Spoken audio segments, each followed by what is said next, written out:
Bonjour à tous, cette série vidéo va présenter les fondamentaux de la géométrie plane. Alors pour cela, on va commencer par introduire deux notations qui nous serviront tout le temps, et pour ça je vais écrire au tableau.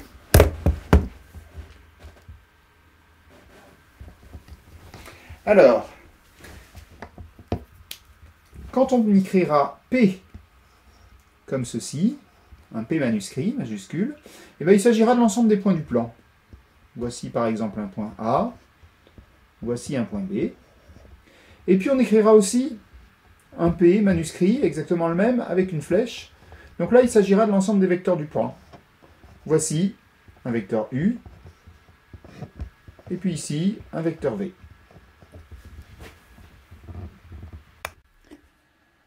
La première notion à introduire va être celle du repérage du plan. Alors pour ça, on va se donner deux vecteurs qu'on notera en général I et J, et la seule exigence, c'est qu'ils soient non collinéaires. Et ils constituent ce qu'on va appeler une base du plan. Et pour avoir un repère, on va ajouter un point qu'on note en général O et qu'on appelle l'origine du plan. Et donc OIJ formera un repère. Donc, souvent, mais pas toujours, on va prendre des vecteurs qui sont orthogonaux et éventuellement en plus de norme 1. On parlera dans ce cas-là, dans le premier cas, de bases et de repères orthogonaux et orthonormés si en plus la norme est égale à 1.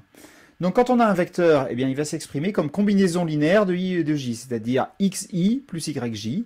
On va appeler x l'abscisse et y l'ordonnée. Et le couple des deux s'appelle les coordonnées. De même pour un point M, là on écrit le vecteur OM sous la forme xi plus yj, et x et y sont les coordonnées du point M. On a construit de cette manière ce qu'on appelle un repère cartésien. Alors pour déterminer les coordonnées d'un point, ou aussi bien d'un vecteur, on va projeter, par exemple pour l'abscisse, le point sur l'axe des abscisses parallèlement à l'axe des ordonnées, et inversement pour déterminer son ordonnée. Alors on a dit que les repères étaient souvent orthogonaux ou orthonormés, on voit que ce n'est pas le cas ici, donc c'est souvent, mais pas toujours. On a donc vu comment on peut repérer un point dans le plan par son abscisse et son ordonnée. Alors on peut le repérer aussi autrement. Si on a des axes qui sont donnés, alors il faut qu'on ait pour ça un repère orthonormé et orienté, on peut repérer où un point se trouve dans le plan en disant quelle est sa distance par rapport à l'origine et quel est l'angle que forme le vecteur OM avec le premier vecteur I du repère. Ça s'appelle les coordonnées polaires. Quelques propriétés des coordonnées polaires. D'abord, si jamais M est égal à l'origine, évidemment, R égale à 0. Et θ, ici, il est quelconque. Sinon, R est bien défini, et θ, il est défini à 2 pi près, bien entendu. Ici, j'ai un angle qui vaut θ, mais bien entendu, si je prends θ plus 2π, ce sera encore l'angle qui définira ce point-là pour cette valeur de R. Autrement dit, les coordonnées polaires, contrairement aux coordonnées cartésiennes, elles ne sont pas uniques. Elles ne sont jamais uniques. Alors par ailleurs, quel est le lien qu'on peut faire entre les coordonnées polaires et les coordonnées cartésiennes? On voit que ici, je vais avoir OM,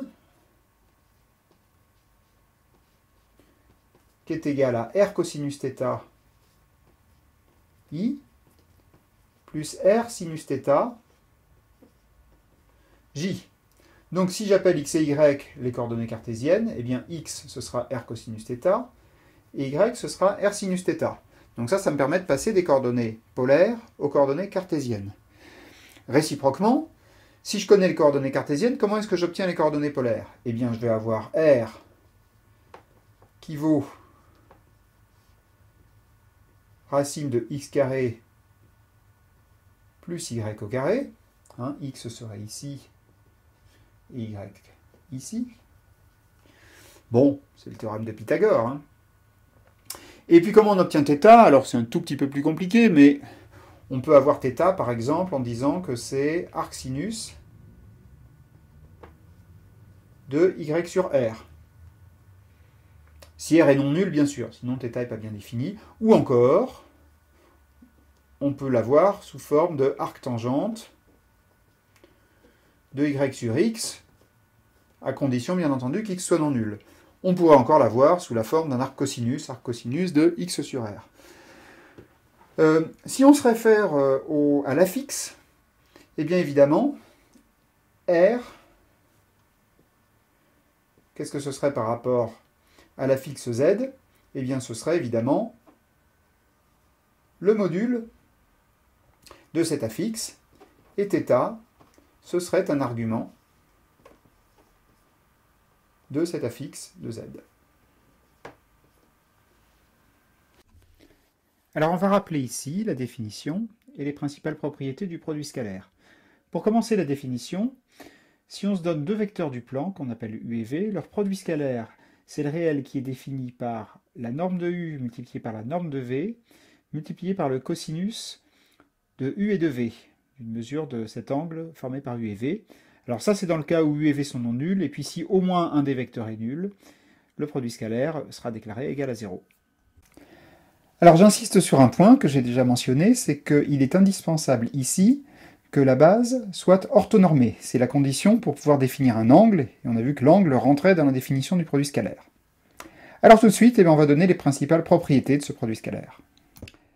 Alors voici les principales propriétés du produit scalaire. D'abord, il est symétrique, autrement dit, u scalaire v est égal à v scalaire u pour tout vecteur u et v. D'autre part, ces vecteurs sont orthogonaux si et seulement si le produit scalaire est nul. Et colinéaire, alors de même sens si et seulement si le produit scalaire est égal au produit des normes, et de sens contraire si le produit scalaire est égal à l'opposé du produit des normes. Enfin, un produit scalaire d'un vecteur par lui-même, qu'on appelle parfois carré scalaire, c'est un nombre qui est toujours positif ou nul, et nul seulement si le vecteur lui-même est nul. Alors pour commencer, on va remarquer que si u ou v égale 0, les quatre propriétés énoncées sont évidentes, donc on va supposer que u et v sont des vecteurs non nuls. Alors la première propriété, u scalaire v égale v scalaire u. Alors ici, dans cette formule-là, on voit bien que ça ne dépend pas de l'ordre, en particulier parce que le cosinus, ici, ne dépend pas du sens, du signe de l'angle, et du reste, ici, l'angle n'est pas orienté. Donc, ne dépend pas de l'ordre.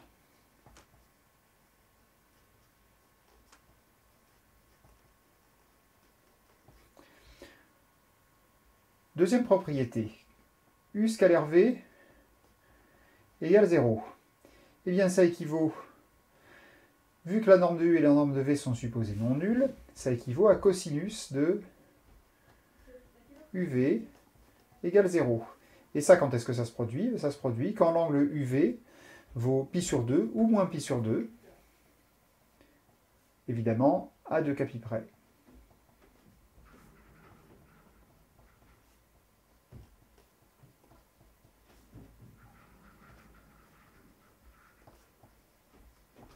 Alors de manière similaire, u scalaire v est égal à norme de u, norme de v, eh bien ça signifie que le cosinus de uv est égal à 1. Autrement dit, l'angle uv a une mesure qui est égale à 0 à 2 capi près. Donc ça signifie bien que les vecteurs u et v sont colinéaires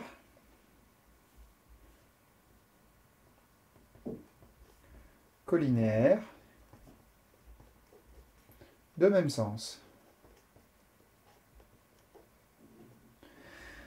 De la même façon, si je mets un signe moins ici, eh bien, il faudra que le cosinus soit égal à moins 1, et ça signifiera que uv est un angle pi à 2 capi près, donc colinéaire de sens inverse. Je ne reproduis pas la démonstration, mais c'est bien le même principe. Enfin, eh bien, si je prends le produit scalaire d'un vecteur par lui-même, eh bien, par définition, il s'agit de la norme au carré. Et évidemment, c'est un nombre positif ou nul. Et quand est-ce qu'il peut s'annuler? Et égale 0, si et seulement si le vecteur u est lui-même nul. Alors maintenant que le produit scalaire est bien défini, eh bien on va voir comment on le calcule, et en particulier comment on le calcule à partir des coordonnées des deux vecteurs.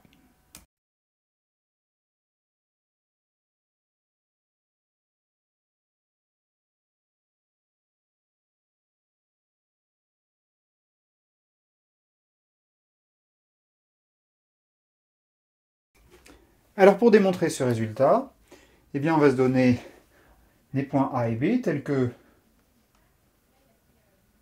OA soit égal au vecteur U et OB soit égal au vecteur V. On prend des représentants des vecteurs U et V qui sont issus à l'origine.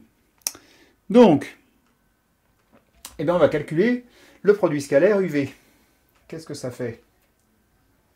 Eh bien le produit scalaire UV, eh bien c'est norme de U, selon la définition, norme de V, et puis le cosinus de l'angle formé entre U et V. Qu'est-ce que c'est? Eh bien c'est bêta moins alpha. Ici, on va dire que la norme de U c'est OA, la norme de V c'est OB, et puis cosinus bêta moins alpha, eh bien on va appliquer les formules de trigonométrie bien connues. Donc ça nous fait OA, OB, et ici, cosinus alpha, cosinus bêta, plus, avec le cosinus le moins, ici, ça donne ici un plus, sinus alpha, sinus bêta. Et on va réécrire ça autrement. C'est égal à OA cosinus alpha multiplié par OB cosinus bêta plus OA sinus alpha multiplié par OB sinus bêta. Bon, mais qu'est-ce que c'est que OA sinus alpha? Eh bien, OA sinus alpha, c'est la coordonnée y. De même, OA cosinus alpha, c'est la coordonnée x. De même, on a ici x' et y'. Donc, produit scalaire UV est bien comme annoncé, x' plus y'.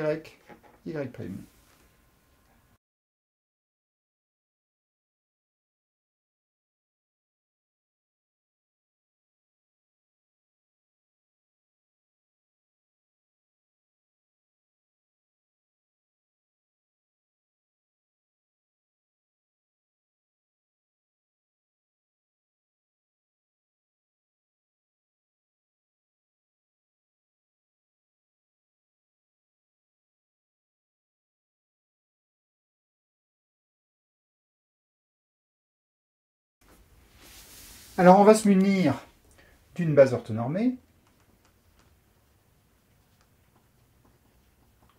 dans laquelle on note les coordonnées de U, 1, x1, y1,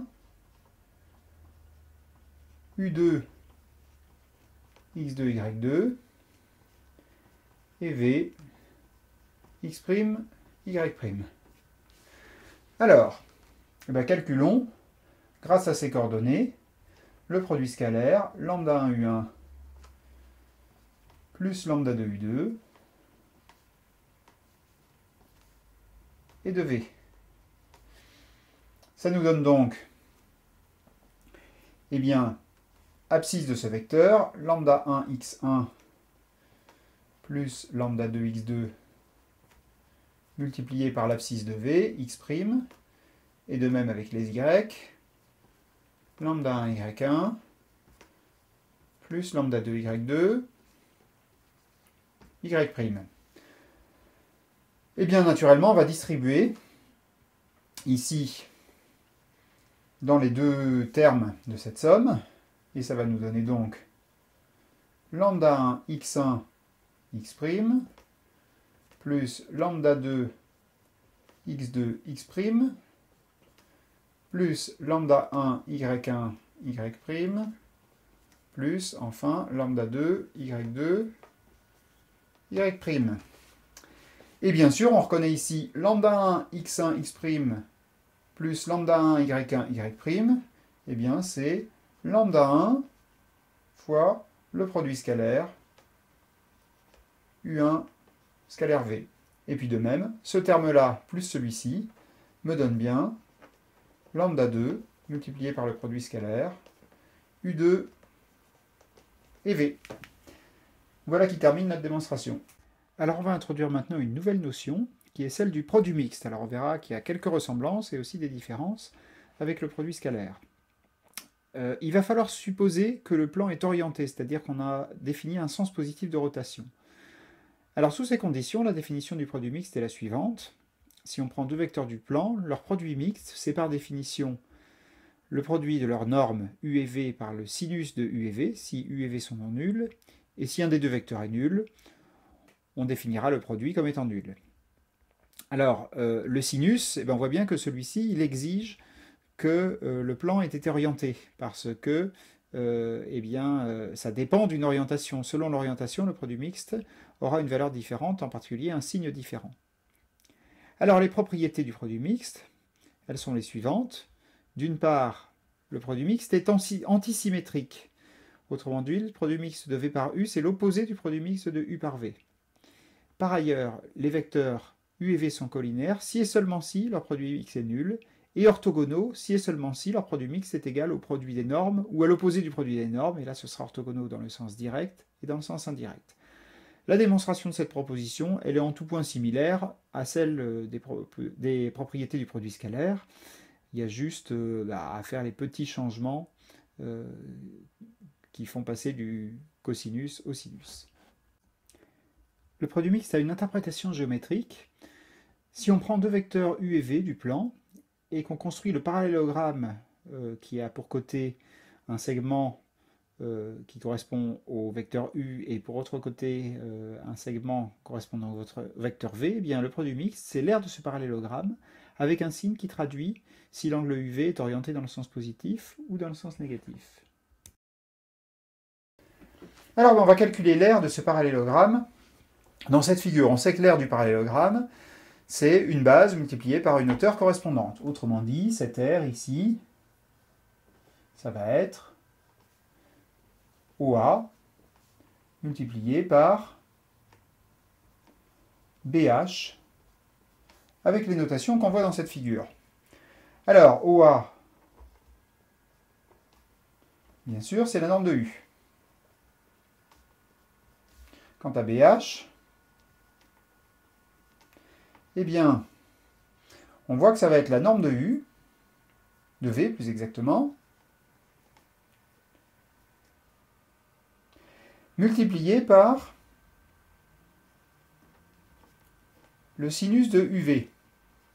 Alors, ça marche si le vecteur UV, eh bien, si ces vecteurs sont orientés dans le sens positif. Sinon, eh bien, il faut mettre un signe moins, tout simplement.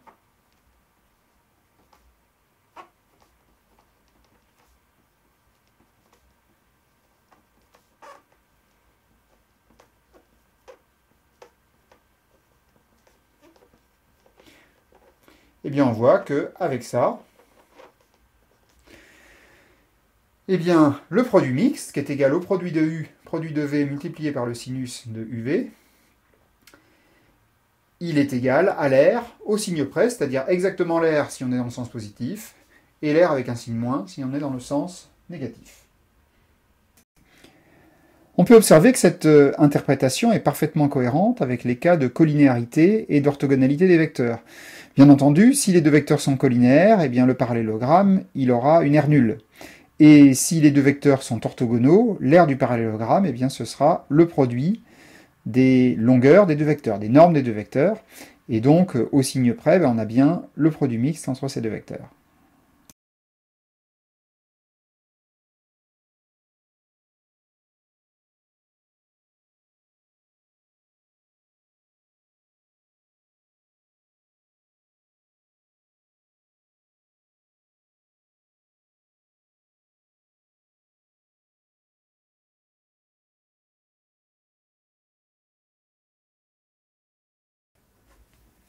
Pour deux vecteurs de coordonnées respectives xy et x'y', on utilisera souvent cette notation-là. On écrit xy en colonne x', y' en colonne, et c'est encadré par deux grandes barres verticales, et donc ça, c'est x, y' moins y, x'.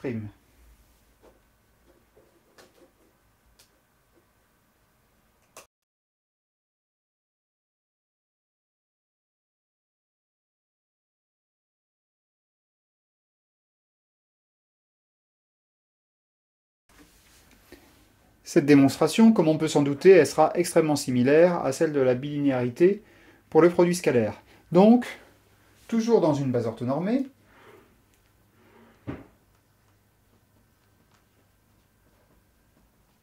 IJ, eh bien, on va noter les coordonnées du vecteur U1, même notation, x1, y1, les coordonnées du vecteur U2, x2, y2, et les coordonnées du vecteur V, x', y'.